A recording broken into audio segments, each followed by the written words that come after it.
Alhamdulillah wassalatu wassalamu ala Rasulillah wa ala alihi wa sahbihi wa man walah, amma ba'd. Qalu subhanaka la ilma lana illa ma 'allamtana innaka antal alimul hakim. Rabbi shrah li sadri wa yassir li amri wahlul 'uqdatam min lisani yafqahu qawli. Walhamdulillahi rabbil alamin. Ibu-ibu, bagaimana kabarnya? Alhamdulillah. Bapak-bapak, bagaimana kabarnya? Alhamdulillah. Meskipun hujan tadi turun, menambah dingin suasana kita ya, tapi alhamdulillah masih tetap semangat meskipun softnya semakin maju. Yang ibu-ibu, tapi alhamdulillah. Ya. Ibunya dapat liburnya bareng. Dapat liburnya bareng, alhamdulillah. Alat mungkin Pak Ibu Pak. Oh iya. Benar. Alhamdulillahirabbil alamin, kita bersyukur atas setiap keadaan yang Allah berikan kepada kita. Allah turunkan hujan, Allah kasih dingin dan sebagainya. Itu semuanya anugerah dan nikmat daripada Allah Subhanahu wa taala. Salawat beserta salam selalu kita sampaikan kepada junjungan kita Nabi besar Muhammad sallallahu alaihi wasallam, karena perjuangan beliau, kesabaran beliau beserta sahabat-sahabatnya, kita semuanya bisa merasakan indahnya beribadah pada bulan suci Ramadan. Para jamaah, bapak-bapak, ibu-ibu yang dimuliakan oleh Allah Subhanahu wa taala, umurnya umat terdahulu itu panjang-panjang. Bahkan umurnya sampai ratusan tahun. Akan tetapi umatnya Nabi Muhammad umurnya itu berapa tahun? 65 Pak. 62, 63. Lebih dari itu sudah bonus, ya. Nah, lebih dari itu sudah bonus. Selebihnya bonus. Para jemaah, kalau kita lihat bahwa kalau panjang masanya, umurnya, berarti panjang juga kesempatan untuk beribadah kepada Allah. Benar? Kalau pendek umurnya, berarti pendek juga kesempatan untuk beribadah kepada Allah. Betul? Kemudian kalau kita bandingkan umatnya terdahulu, ya, yang sampai ratusan tahun, kemudian umatnya Nabi Muhammad hanya sekitar 63 tahun, maka di mana letak keadilan Allah Subhanahu wa taala? Nah, ternyata Allah Subhanahu wa taala memberikan keistimewaan untuk kita umatnya Nabi Muhammad sallallahu alaihi wasallam. Meskipun umurnya pendek-pendek, tetapi amalan yang dikerjakannya itu dilipat gandakan oleh Allah Subhanahu wa taala kebaikannya.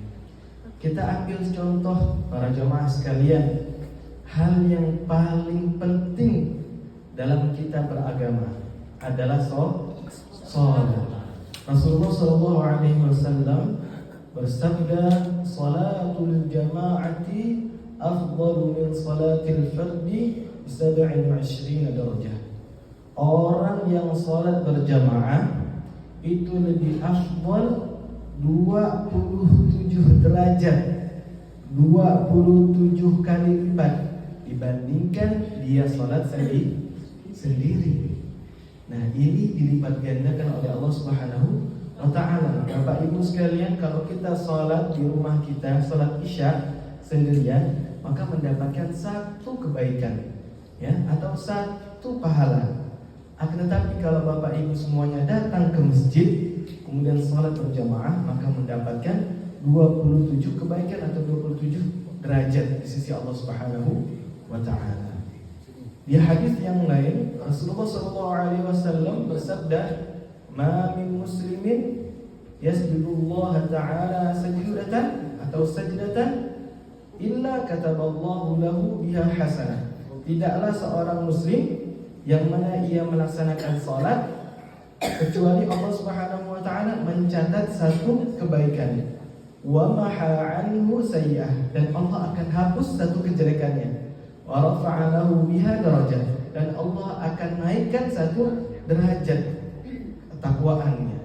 Fastaghfiru minas sujud, maka perbanyaklah salat atau sujud. Nah, ini satu kebaikan. kemudian dihapuskan satu kejelekan, kemudian diangkat satu derajat kalau sholatnya sendiri. Akan tetapi kalau sholatnya ramai-ramai, maka 27 kali lipat, 27 derajat. Bapak Ibu sekalian, berbeda lagi halnya kalau kita sholatnya di Masjid Nabi SAW, Masjid Nabawi. Kata Rasulullah SAW, "Salatun fi masjidi hadza", salat di masjidnya aku ini, yaitu Masjid Nabawi, itu sama dengan salat atau lebih afdal daripada salat 1000 kali lipat. Artinya pahalanya 1000 kali lipat. Kecuali Masjidil Haram. Masjidil Haram yang ada di Mekah, kalau kita salat di dalamnya, maka sama dengan 100.000 kali lipat yang Allah akan berikan kepada kita. Maka mudah-mudahan seluruh yang hadir di sini, kemudian teman-teman yang melihat di live, kita semuanya diizinkan oleh Allah Subhanahu wa taala untuk bisa salat di Masjidil Haram, kemudian di Masjid Nabi sallallahu alaihi wasallam. Kemudian di hadis yang lain, Bapak Ibu sekalian, Rasulullah sallallahu alaihi wasallam pernah bersabda, "Innallaha wa malaikatahu yusholluna 'ala shaffil awwal." Allah Subhanahu wa taala dan malaikat-malaikatnya itu bersolawat kepada orang-orang yang salat di shaf pertama. Nah, ingat, Allah Subhanahu wa taala dan malaikat itu bersolawat kepada orang-orang yang salat di shaf pertama. Mungkin ada yang bertanya, "Ustaz, bukannya Allah dan malaikat hanya bersolawat kepada Nabi? Innallaha wa malaikatahu yusholluna 'alan nabi." Benar? Nah, ternyata tidak. Allah dan malaikatnya juga sama bersolawat kepada hamba-hambanya yang beriman kepadanya. Ya, seperti di dalam hadis, yang salat di shaf awal maka mendapatkan salawatnya Allah dan salawatnya malaikat. Ada yang bertanya lagi, "Ustaz, apakah salawatnya Allah dan salawatnya malaikat sama seperti kita? Allahumma shalli ala sayyidina Muhammad." Berbeda. Salawatnya Allah itu artinya Allah memberikan rahmat. Salawatnya malaikat itu tandanya malaikat berdoa kepada Allah agar kita diberi ampunan.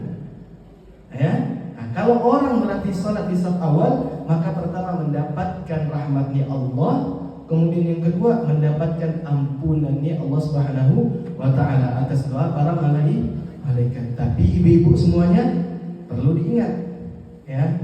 Jangan mentang-mentang ketika mendengar hadis ini ibu-ibu langsung pengen sholat di situ di shaf awal. Itu terlalu semangat, ya. Terlalu over, ya. Kalau belakang imam itu laki-laki, ya. Jangan ibu-ibu semangat langsung ke sana.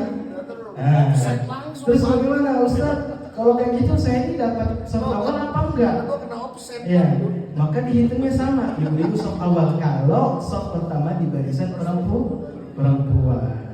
Maka berlomba-lombalah untuk sholat di shaf awal.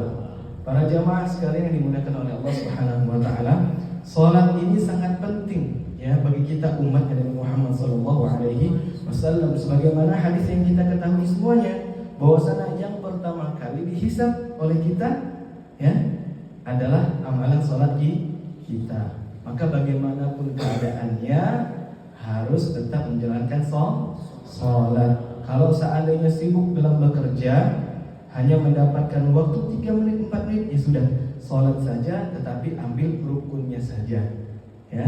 Kalaupun sulit, misal lagi sakit, kalau nggak bisa berdiri duduk, kalau nggak bisa duduk berbaring, kalau nggak bisa ngapa-ngapain pakai isyarat.